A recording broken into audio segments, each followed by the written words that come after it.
여러분, 안녕하세요. 시니어 분들에게 유익한 정보를 전하는 현명한 생활정보관입니다. 오늘은 전액 채무감면 일정 발표? 기초생활수급 자차상 위계층, 비탕감 준비하세요라는 소식이 있어서 제도 개념부터 유의사항까지 하나하나 정리해드리겠습니다. 영상 시청 전 구독과 좋아요를 눌러주시면 큰 힘이 됩니다. 영상 맨 마지막에는 자주 묻는 질문에 대한 답변도 준비하였으니 영상 끝까지 시청하셔서 유익한 정보 얻어가시길 바라겠습니다. 먼저 용어에 대해서 설명해 드리겠습니다. 채무조정은 채무자의 상환 능력을 고려하여 원금, 이자 감면, 상환기간 연장, 이자율 인하 등을 조정해주는 제도입니다. 전액 채무 감면은 주로 연체이자 또는 약정이자 전체를 없애거나 매우 대폭 감면하는 조치입니다만 원금 전체를 100% 없애는 전액 면제는 현실적으로 거의 없고 일부 감면 수준이 많습니다. 사회 취약계층 우대 감면은 기초생활수급자, 차상위계층, 고령자, 장애인 등에 대해 감면 비율을 더 높게 적용하거나 절차를 완화해주는 제도입니다. 한국의 채무조정 시스템은 주로 신용회복위원회나 서민금융통합지원센터 등을 통해 이루어지며 제도 이름으로는 신속채무조정, 프리워크아웃, 사전채무조정, 개인 워크아웃 등이 있습니다. 사회 취약계층의 경우 원금 감면 비율을 일반 채무자보다 더 높게 적용 가능하다는 설명이 정책 안내서에 존재합니다. 복지부 복지서비스 안내에서는 기초수급자, 중증장애인, 고령자 등에 대해 최대 원금 15% 범위 내 감면, 최대 80% 등의 문구가 있는데 문맥상 최대 감면율을 설명하면서도 조건 제한이 엮여 있어 해석에 주의가 필요합니다. 따라서 전액 채무 감면이라는 말이 과장되었을 가능성이 높고 실제로는 감면 더하기 조정 조합 형태가 현실적입니다. 채무 감면을 간단히 말씀드리면 빚을 아예 없애주는 것이 아니라 이자 전액을 면제하거나 원금을 크게 줄여주고 남은 금액은 장기 분할 상환하게 돕는 제도입니다. 빚이 쌓이면 단순히 돈 문제가 아닙니다. 전화 독촉, 가정 불화, 심리적 우울감까지 이어져 생활이 무너집니다. 특히 노년층은 새로운 소득 창출이 쉽지 않기 때문에 이자를 갚다 보면 생활비가 바닥나버립니다. 그래서 정부는 사회 안전망 차원에서 고령자와 취약계층 채무 경감 제도를 강화해왔습니다. 특히 기초생활수급자, 차상위계층, 고령자와 같은 사회 취약계층은 일반인보다 더 큰 폭의 감면, 혜택을 받을 수 있습니다. 사례 1. 60대 기초생활수급자 어씨. 어씨는 실직 후 카드론으로 빚이 3천만 원까지 늘었습니다. 신용회복위원회를 통해 채무조정을 신청했는데요. 기초생활수급자라는 점이 반영돼 원금의 70%가 감면되고 연체이자도 전부 사라졌습니다. 결국 남은 900만 원을 10년 동안 나눠 갚게 되면서 매달 상환액이 30만 원 이하로 줄었습니다. 덕분에 생활비를 유지하면서도 빚을 정리할 수 있었죠. 사례 2. 부산의 50대 차상위계층 B씨. 사업 실패 후 빚이 5천만 원이 넘었고 5년 동안 연체 독촉에 시달렸습니다. 하지만 서민금융통합지원센터를 통해 프리워크아웃 제도를 신청한 결과 원금의 절반이 감면되고 이자는 전액 면제되었습니다. 남은 돈은 8년간 나눠 갚게 되어 일자리도 다시 구하고 안정적인 생활을 되찾을 수 있었습니다.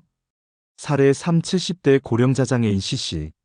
생활비가 부족해 대부업체에서 돈을 빌렸다가 1,500만 원의 빚이 생겼습니다.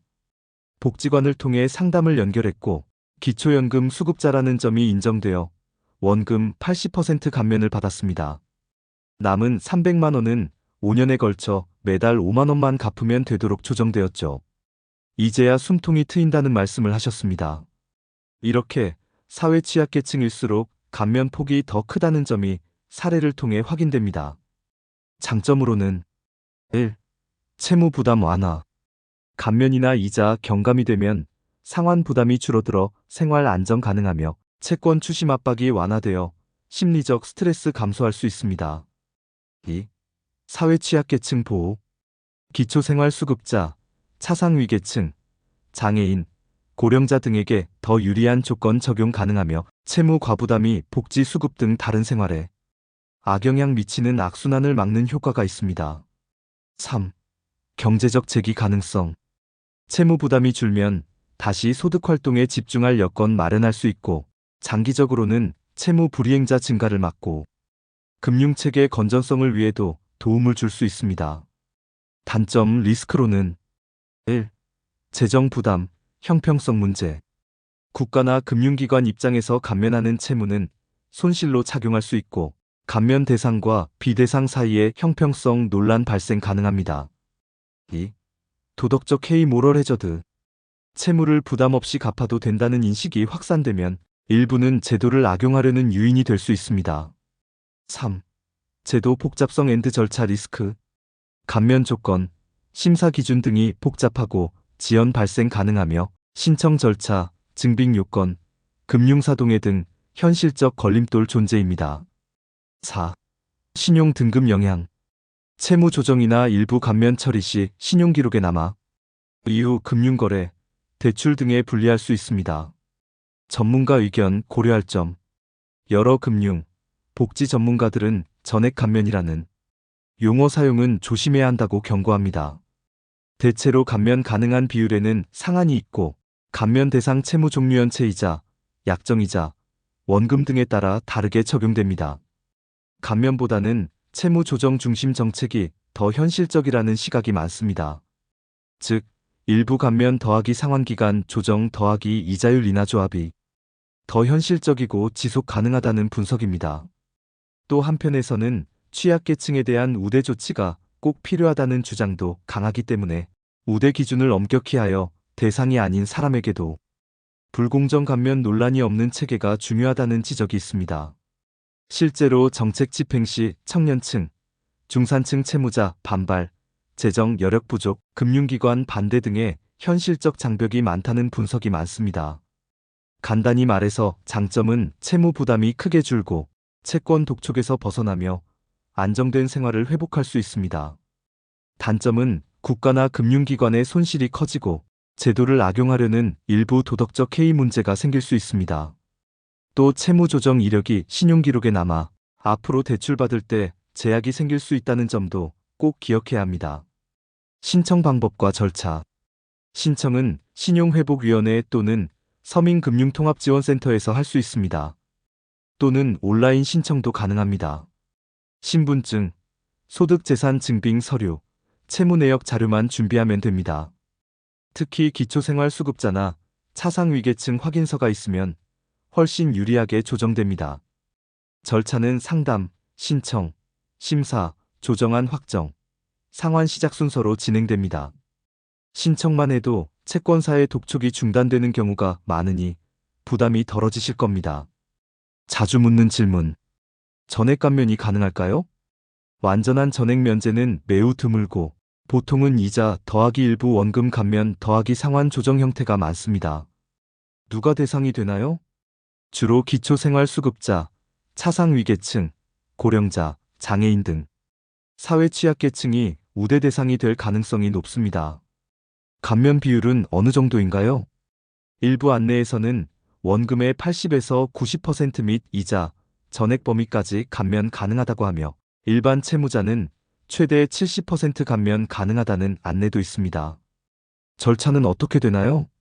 보통 신용회복위원회 또는 서민금융지원센터를 통해 상담, 신청, 심사, 조정안 확정, 상환 시작 순서로 진행됩니다. 신청하면 채권 추심이 즉시 중단되나요? 네, 일정 요건을 충족하면 신청 즉시 채권회사, 은행, 카드 등의 독촉이 중단되는 경우가 많습니다.